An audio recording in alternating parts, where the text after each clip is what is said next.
we are hearing Bhagavad Gita, the song of God. It is transcendental sound, not material sound.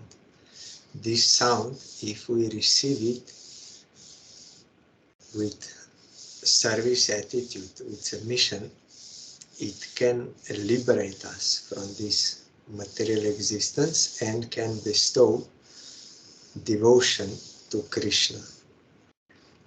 So this is now the last chapter, Moksa-Yoga, or the principle of freedom or salvation. Summary. This chapter begins with a question by Arjuna as to the difference between the principles of sannyas, that is Nishkama Karma Yoga, and Tyag, that is non-attachment for fruitive actions.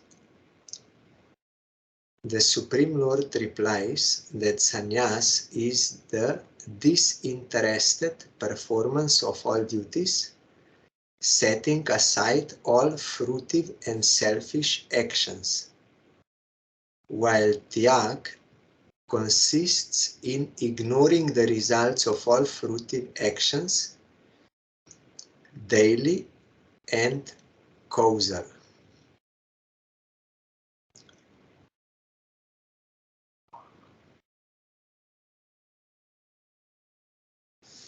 In sannyas, all selfish actions together with all fruitive actions must be abandoned, but in Tyag, one should not refrain from doing all those duties, whether they be daily, causal, or selfish, and should never seek for their fruits. The best thing is to perform all these duties without any attachment or seeking the fruit thereof. The Lord then proceeds to mention three kinds of tyag. So this is all still related to Varna Ashram Dharma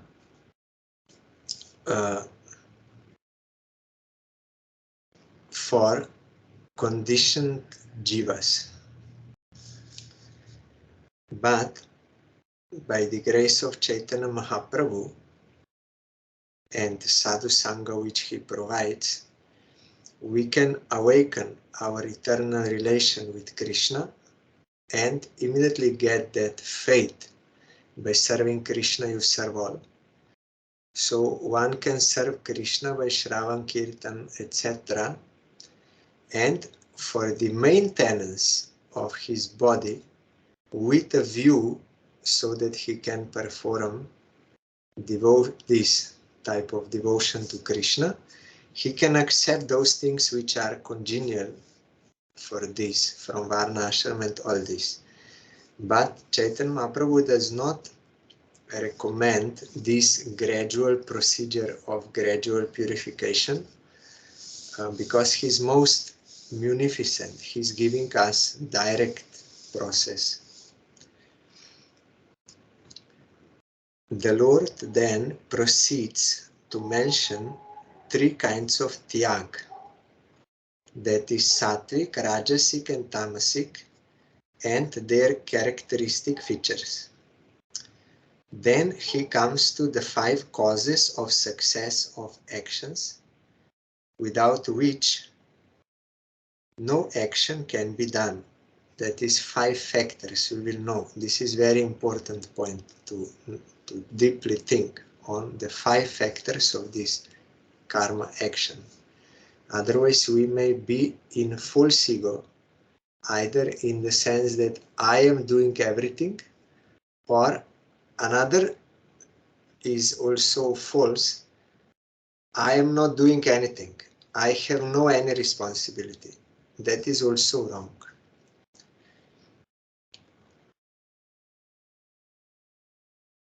He who possesses real insight and is well intentioned does not reap the consequences of his actions, good or bad. There are three kinds of incentives to action. That is, knowledge, knowable, and the knower. And three basic instruments of action, viz. The senses, the deeds, and the doer. Then the Lord mentions three kinds of jnana, karma, and karta. Karta is doer. Three kinds of intelligence and fortitude, and three kinds of happiness, according to the three qualities of Maya. Neither the human beings of this world nor the gods in heaven are really free from the Mayic qualities. They are not. Demigods, they are under Satya Guna. When Prahlad Maharaj was there, just after Nrisingha Bhagavan killed Hiranyakashipu, then all demigods came and they started to pray to Nrisingha Bhagavan to pacify his anger. But he became more angry. When they were praying, he grew. He was roaring more. Then no one could pacify him. Why Nrisinghadev was angry? Still, even though he killed demons, but he was angry on demigods also. Because they all came to him to pray to him, but no one came to pacify Prahlad Maharaj. Prahlad Maharaj was oppressed, and Hiranyakashipu wanted to kill and everything, but no one came to pacify Prahlad. So Nrisingha Bhagavan was not ready to hear any of their prayers, because Nrisingha Bhagavan appeared because of Prahlad. Already before demigods, they were praying that he's creating so much disturbance, but voice came, I know, but Hiranyakashipu performed so much penance and everything, so I can tolerate any kind of oppression, but when he will venture to harm my devotee Prahlad, who is thinking for the welfare of all, that is, only pure devotee is thinking of the welfare of all. All others have some selfish interest. Because only pure devotee is satisfying Krishna. By satisfying Krishna, he is serving everyone properly. So he said, when he will venture to kill Prahlad, then I will come, not now. Then that is why he was angry. No one could pacify him. Then Brahma said to Lakshmi, then you go. We are unable to pacify. Then Lakshmi said, no, I never saw my husband so angry. When husband is angry, wife will not approach him at that time. And in Dwaraka also, in Vedic society, also those who are queens and kings, they have palace. So there is some anger room there also. Generally wives, when they are angry, they will enter into that room, anger room. So you know that she's angry. And she will... So now, Lakshmi did not want to go. Then Brahma said to Prahlad, you go, because for you Nrisingha Bhagavan appeared. You pacify, he's very fearsome, very frightening. You try to pacify. Then Prahlad said, I am not seeing Supreme Lord as frightening. I am seeing this material existence as very frightening. Not him. He's very sweet. Why? Because his vision is with pure devotion, not with any self-interest. So he can have actual darshan of Supreme Lord. Like Haridas Thakur, he was chanting Harinam, but without offenses. Means he did not have any desire. His desire is only to serve Krishna, knowing I belong to Krishna, I am of him, I have eternal relation with him, and for his satisfaction he's doing. So he's getting real sweetness and real darshan of Krishna, so he cannot be attracted to anything else. But Kamsa is also seeing Krishna, but he cannot get that transcendent because with lust he's seeing. Hiranyakashipu is also seeing with lust, and so there is other desires are there, not for the satisfaction. So we are not getting proper darshan. That is why Kamsa was very much afraid of Krishna, fear. And Hiranyakashipu thought, I will fight with him, and all these wrong visions due to our eyes being polluted.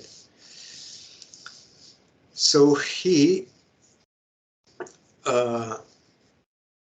like that, if we chant Harinam, holy name, but we have some other desires, whether consciously, intentionally, or subconsciously are there, we are not in our real relation with Krishna, not understanding we are of him and not doing that service for him, then we will not get that actual darshan or actual taste of Harinam.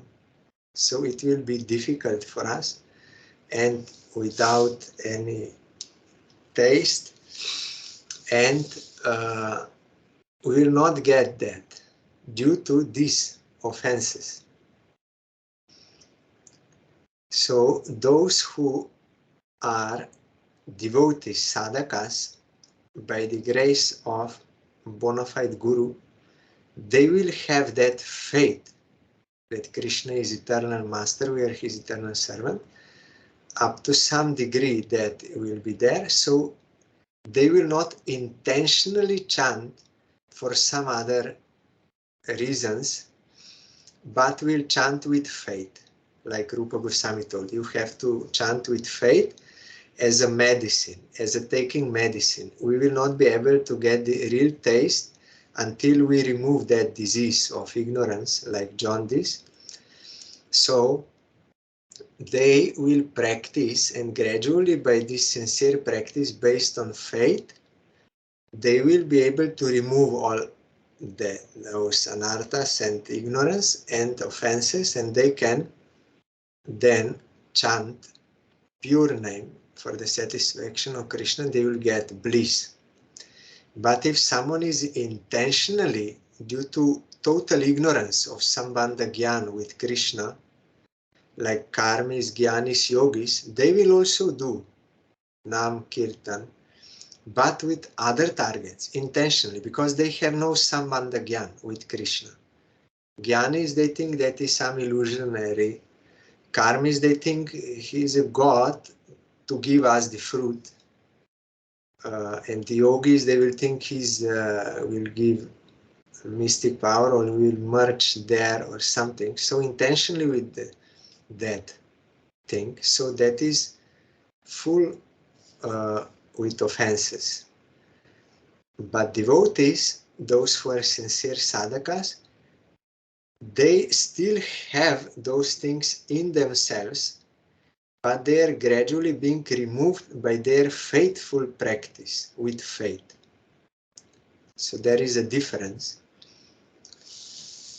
That is why Chaitanya Mahaprabhu, when they asked him, who is a Vaishnava? He said, one who chanted once Krishna Nam is a Vaishnava. But means Kanishta Vaishnava means one who with faith chanted. Karmis and Gyanis and Yogis, they can chant Nama Parat or Nama Abhas because there is no proper Sambandha. But Kanishta, they can chant pure name in the sense of their Sambandha and faith is proper. And if they will continue, they will totally remove those Nama Parat and Nama Abhas and everything, and only pure name will be there. So I am telling because here, when Prahlad Maharaj said, he said he's not very horrible, very fearful. No, he's very sweet, very beautiful, very charming. And without any hesitation, without any fear, without any, well, he went and he bowed down to Nrsimha Bhagavan, and Nrsimha Bhagavan took him on the lap and blessed him with touching and also licking with tongue, because in a form of lion, like lioness will lick her children. Then Prahlad Maharaj said, how is it they are all great persons, very high in Satya Guna, demigods. How is it that they, and all the good qualities they have, how is it that they were not able to pacify? But when I came, you became pacified. How is this? Now I know. It is because, although I am a demon, like born in a demon, but one thing I have, I got one drop of devotion from your pure devotee Narad Goswami. That I have. I think that is therefore what satisfies you, what pacifies you, only pure devotion. So that is Nirguna. Here, the beings of this world, nor the gods in heaven, are really free from the Maya qualities. They are not. And Indra is also exhibiting his pride. He wanted to inundate Brajadham because he was angry on Krishna. Why he's stopping my yagya? But Krishna introduced the worship of Govardhan. By serving Govardhan, who is Krishna, you serve all. So he stopped demigod worship for mundane benefits and introduced the worship of Krishna and his devotees, because Govardhan is also best devotee of Krishna. Krishna and his best devotee both are there. So to serve Krishna and his devotees is required.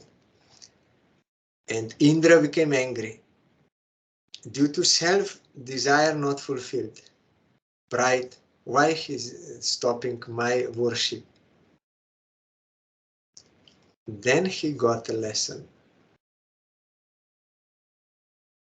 So they are not free from Maic qualities. But he who makes unconditional surrender to him alone, him means Krishna, H capital, can easily succeed in getting over Maya, which is otherwise impossible to surmount. Unconditional means without any desire. I will serve you, Krishna, but for this reason. I want money, I want name and fame, I want all these things. So there is some condition. With this condition, I am serving you. But it should be unconditional, only for his satisfaction, out of your eternal relation with him. Then that type of unconditional surrender to Krishna alone, because only he is Supreme Lord. Supreme Lord is only one. Infinite can be only one or unlimited. If something is outside infinite, then infinite will lose his infinite position. So infinite can be only one. He may have many pastimes and many energies, but he is one. So if someone does not have this knowledge, he cannot be one-pointed. he will think I have to do this also and this. Yes, Krishna, okay, but also this and so many things. It means it's not proper knowledge. But one who will be exclusive, one-pointed devotion to Krishna without any condition, only for his satisfaction, then he can surmount Maya. Otherwise, it is impossible. No other way. Because we are in Maya due to aversion to Krishna. When we are inclined to serve Krishna, then Maya will give us up. This is a kind of punishment because we are eternal servants of Krishna, so we did not want to serve him. We wanted to enjoy Maya, so then we get this punishment and we get mixed happiness and suffering and opportunity to rectify our mistake. That is by Krishna's grace we get. If we can rectify our mistake, then we can be free from Maya. The Lord then mentions the respective duties of Brahmanas, Kshatriyas, Vaishyas and Shudras according to the qualities and nature innate in them. So, to attain success in life by performing those ordained duties, one should consecrate all actions with their results at the lotus feet of the Supreme Lord.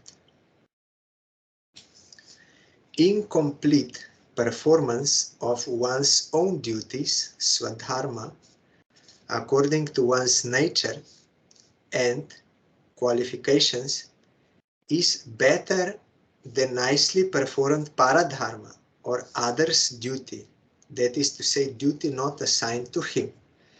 If I am kshatriya, then I should do kshatriya dharma duties, even though incomplete or with some mistake or something, but I should try this, not do the duty of a Brahmin if I'm a kshatriya.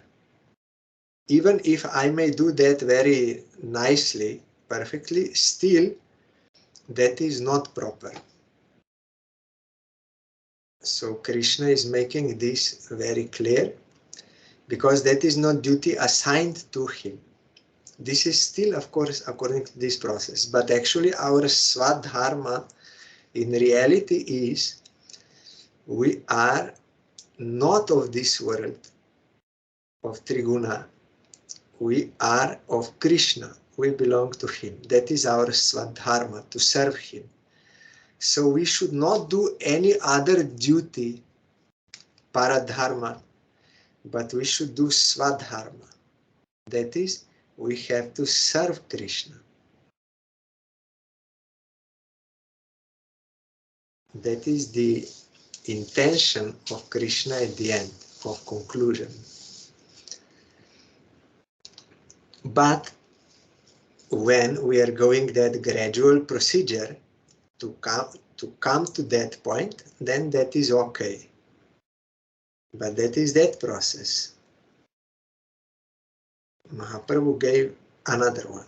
Jnane prayasa mudapasya namantaiva. Immediately sharanagati.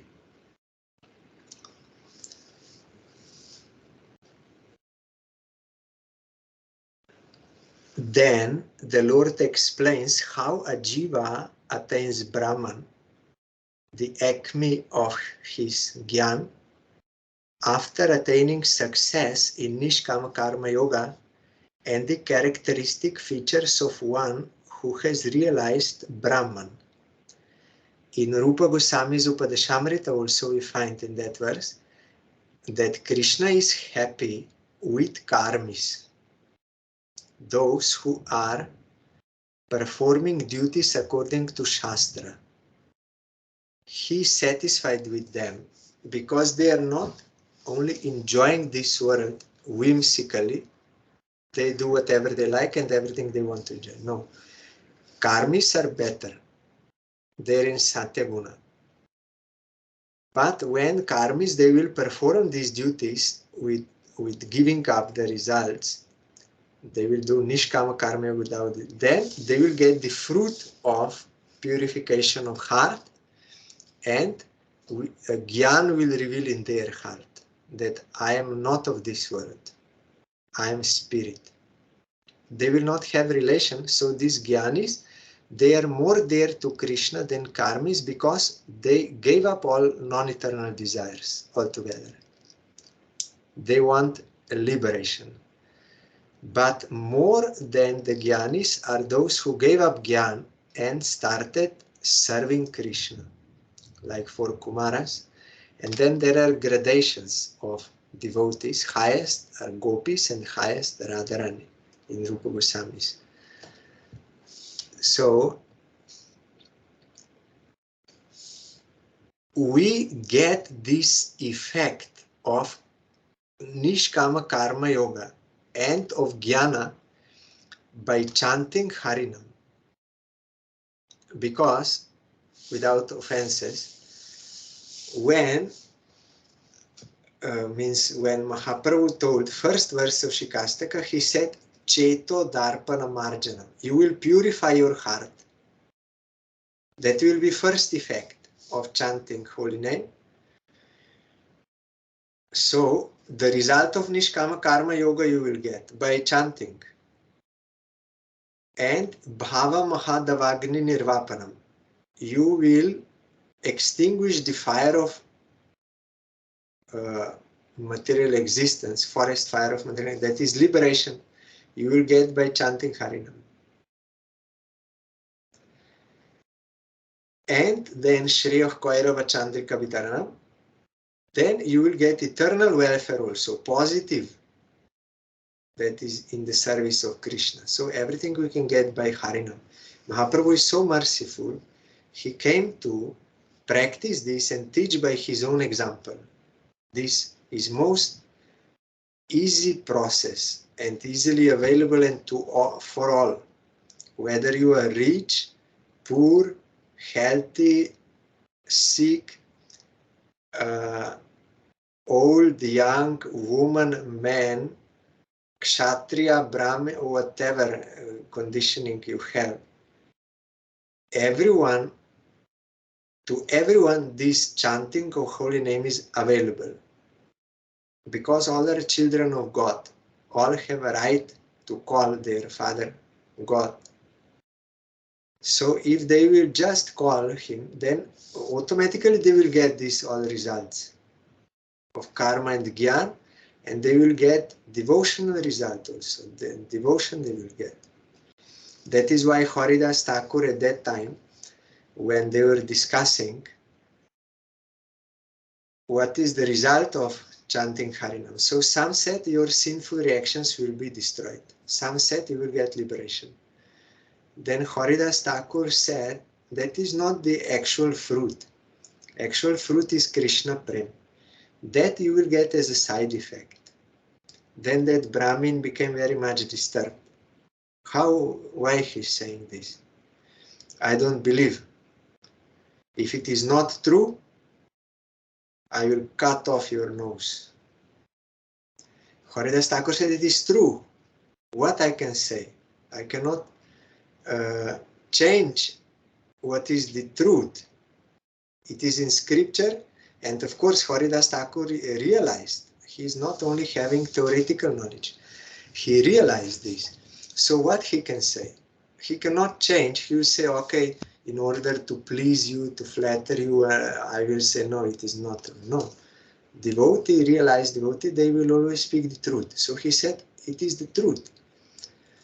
So then you know that Brahmin was attacked by leprosy and his nose fell off. And Haridas Thakur was very sad to hear that. He was not in ego. Yes, I told you, now you see how foolish you are. You did not hear. He did not do it with false ego. He was very sad that happened. And all others, they begged forgiveness from Haridas Thakur when that Brahmin attacked him. Then Haridas Thakur said, what can be done? That is his nature. He is very argumentative. Brahmin, argumentative. So what to do? It is his nature. Haridas Thakur was not feeling offended.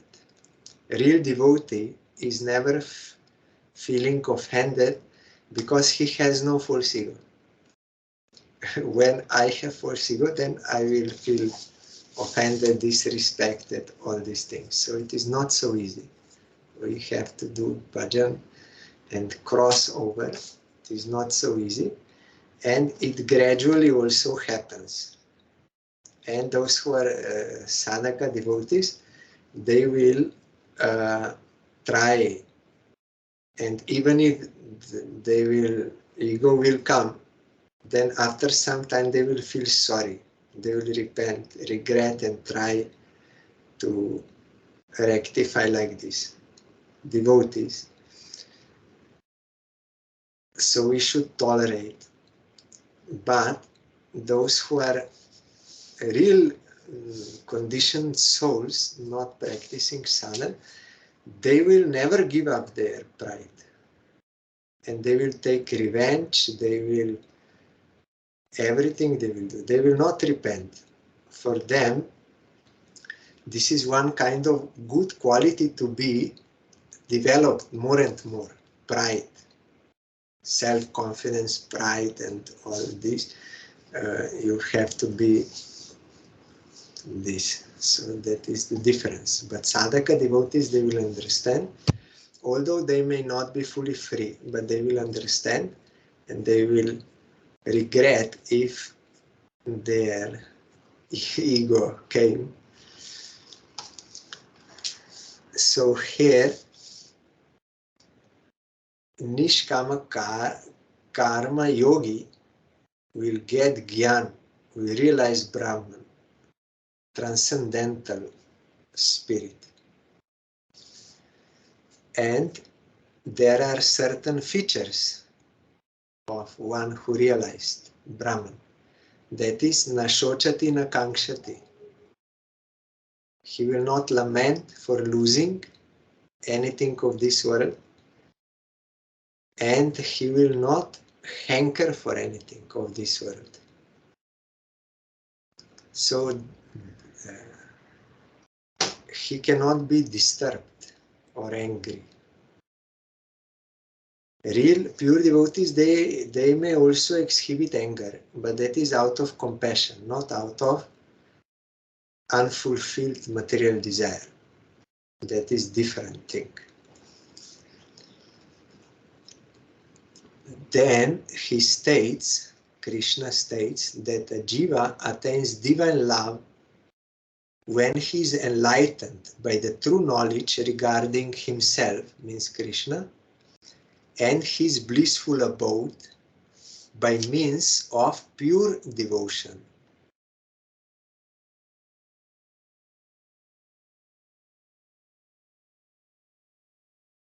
First, we get some, when we have Sukriti, then we have faith in what pure devotee is speaking and what Shastra is speaking. We can accept that from the heart. We can believe, yes, this is true. We did not fully realize, but we can accept in our heart, approve that it will naturally be there. So based on that faith, we will start bhajan, and by doing bhajan, that you will realize everything. But those who have no Sukriti, even if they hear Bhagavad Gita, even if they come to hear pure devotee speaking, they will not be able to accept that. Their heart will not approve. So they will be unable to accept and practice devotion. But one who has Sukriti, he will accept the practice based on faith and this approval. Then, by means of pure devotion, gradually he will be fully enlightened. He will fully realize, who am I? Who is Krishna? What is the Golok Dham? What is this material world? Everything he will realize. A more confidential teaching about the Supreme Lord is the realization of Paramatman, more superior than Brahman. which is known as the second stage of God realization. But the most confidential teaching is the third process, which is the real knowledge about the Supreme Lord, Bhagavan. Bhagavan means one who possesses all opulences. Principle 6 are mentioned, that he has totality of beauty, wealth, fame, renunciation, knowledge. And 6 are there. In totality he's having. We have nothing. We think I have this house, I have this money, these things. We think I also have some opulence. But then how he can have totality? Totality means everything. So how then it is reconciled? The point is, this does not belong to us. It is his. Even we, as a person, Jiva, we belong to him. We don't possess ourselves. He has totality of everything. One who is such a person, he is Bhagavan. Bhagavan is only one. We are all his property. And naturally, whatever we think belongs to us is his. That is why when you do that puja with articles, then you have to pray. I am offering myself and everything I think to be mine for your service. Then we can gradually realize the reality.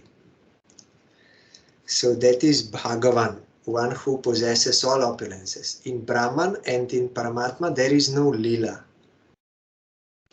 But Bhagavan has Leelas with his energies, with all opulences. That is complete realization. It is the most fundamental of all his teachings in the Gita, according to which the Lord exhorts Arjuna to shun all religions of the world and take absolute shelter in him alone, as the highest divinity of the most beautiful person, so that he will deliver him from all sins and offenses arising from the non-performance of socio-religious duties, varna, ashram, dharma. This absolute and unconditional surrender at the lotus feet of Sri Krishna, the Supreme Lord, is known as Sharanagati, the keynote to Prema Bhakti. Without Sharanagati, there can be no Bhakti. First, you have to realize Sharanagati by practicing. Then, with that real ego, I am of Krishna, when you do service to Krishna, that will be accepted or known as Bhakti. But without Sharanagati, that will not be Bhakti proper. Outwardly it may seem like chanting or so many things one may do, but it will not be meant for Krishna satisfaction unless I know I am of him. I have an eternal relation with him. So when one is, Sharanagati is the basis. Prahlad Maharaj also said, when one will surrender, he will do Shravan, Kirtan, Smaran, all those, then that is the best knowledge, Vishnu Bhakti. So that Sharanagati we have to practice, and here Arjuna and Krishna wants to bring Arjuna to this point. You need not practice those things, what I told you till now, as a gradual procedure. You give up all those gradual procedures to come to this.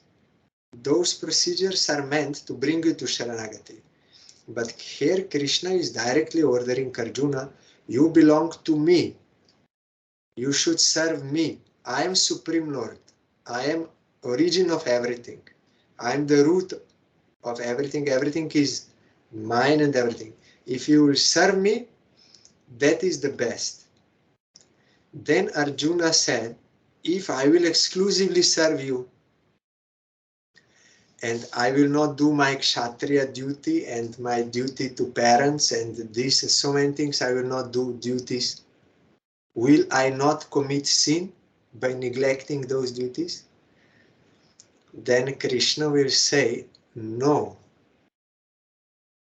By serving me, you properly serve all. Don't worry.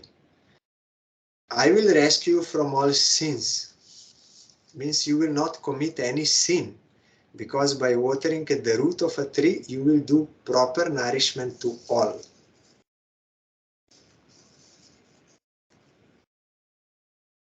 So this is what Krishna wants to tell. And he ordered this. But Krishna then thought, I ordered, the people they are not following. So I will have to teach by my own example. Then he came as Chaitanya Mahaprabhu. Krishna himself, this same Krishna, he came and himself was practicing Sharanagati, complete Sharanagati and devotion to Krishna in highest degree as Radharani. He did and taught us by his own example. So merciful. So you will not commit sins. Why you are worrying? That is ignorance of who you are and what is who I am. And if you serve me, what is achieved, you are ignorant of this. You should not have such doubts. You should unconditionally surrender. You give up everything. Just you serve me. You will accomplish everything. Then Krishna told, I told you everything. Now do what you like. Because Jiva has relative independence. We are conscious beings. So we have to do something on our part, we have to do. Otherwise we would be dull. And all scriptures and all instructions, everything would be meaningless. So we have to do. That is why Chaitanya Mahaprabhu, he said, I came to give you prem, but you have to surrender to receive that, to get. So it is from our part we have to practice surrender and service given to us by Krishna in the form of bona fide Guru. Then we can get the ultimate goal of our existence.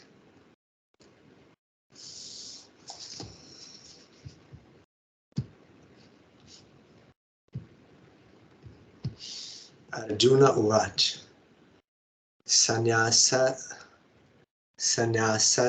Mahabaho Tattvam Ichami Veditum Tyagasya Cha Hrishikesha Pritakeshi Nishudana.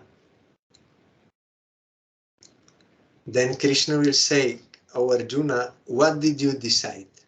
So if Krishna would do everything as a doll, as a blessing like, then why Krishna would ask, what did you decide? What you want to do? No meaning. But Arjuna said, by your grace, now I know what I have to do. I decided to follow your order. By your grace, now my ignorance is dispelled, and without any doubt, I decided I will follow your order. And he's fighting, not as a kshatriya. He's doing fighting as a devotee of Krishna for getting devotion.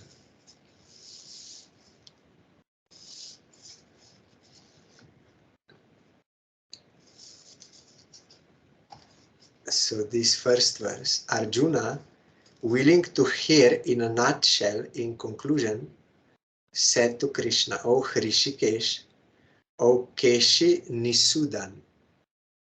Keshi Nisudan means one who killed Keshi demon. You know, in Vrindavan, Keshi, he was sent by Kamsa in the form of horse.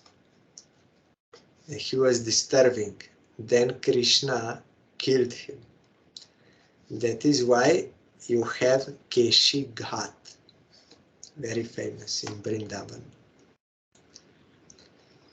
I am eager to know the distinction in detail between the terms sannyas or nishkama karma yoga and tyag, non-attachment for fruitive actions.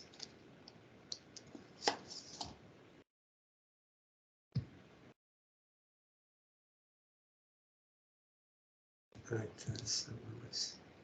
Okay. Here there is some note. The first 6 chapters deal with Nishkama Karma Yoga consecrated to the Supreme Lord and Saguna Bhakti as the beneficial end of all good actions. The second 6 chapters deal with the conception of Nirguna Bhakti, while the third 6 chapters deal with Gyan and Vairagya, true knowledge and genuine asceticism. Pure understanding of right and wrong, discrimination between Saguna and Nirguna Bhakti, and divine love as the ultimate goal of pure devotion. Divine love is in Braja only.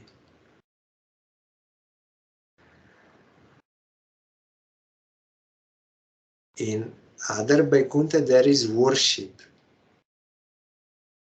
Worship with awe and reverence. Devotion, you are devoted, it is pure, no any material other desire, nothing, it is pure, but it is not on that level as divine love in Braja. There, love is not restricted by this knowledge of Godhood of Krishna, as it is in Vaikuntha and all other. There is some this knowledge of Godhood, so love is restricted, limited. But in Vrindavan, there is no knowledge of this, only relationship with Krishna, but loving relationship, not enjoying relationship, loving, serving. So it is without any hesitation, without any limit. That is why Jashoda can slap Krishna, even those who are Dasya Bhaktas in Vrindavan. They are servants. They are servants in the house of Nanda Maharaj and Jashoda. They will massage Krishna with oil as servants of there. So if Krishna sometimes is naughty or something, although they are servants, they will also slap him. But Hanuman cannot slap Ramchandra. Not possible. So there is this type of prema.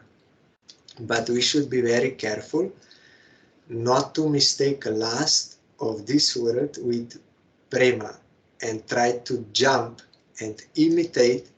No, I am only concerned with Vrindavan, and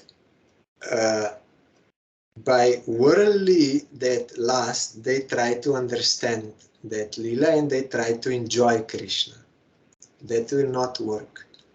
There is a gradual procedure, and then by the grace of Brajavasi, when that bhav will be awakened, that Krishna is my friend, Krishna is my this, loving that thing, then that will be genuine, proper. But if someone is not going by the procedure and tries to jump, then Sahajaism will come and they will try to enjoy Krishna. So that is not the same thing. Divine love as the ultimate goal of pure devotion. Like pure devotion means pralat, no any other desire, and complete service of Supreme Lord. That is pure devotion. Prahlad is the example. But then there are degrees of pure devotion. The highest is divine love in Vrindavan.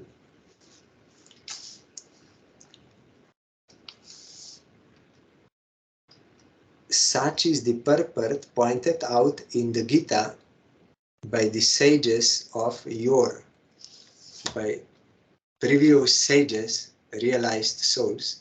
They gave such an explanation of the Gita.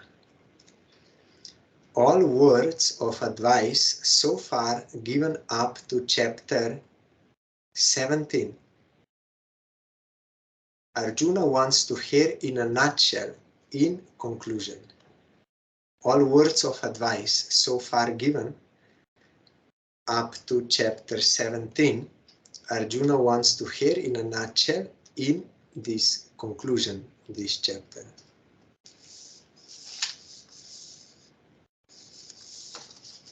This tomorrow is appearance day of Sita Thakurani. We will hear her glories. If there will be some time left, then we can continue with Gita.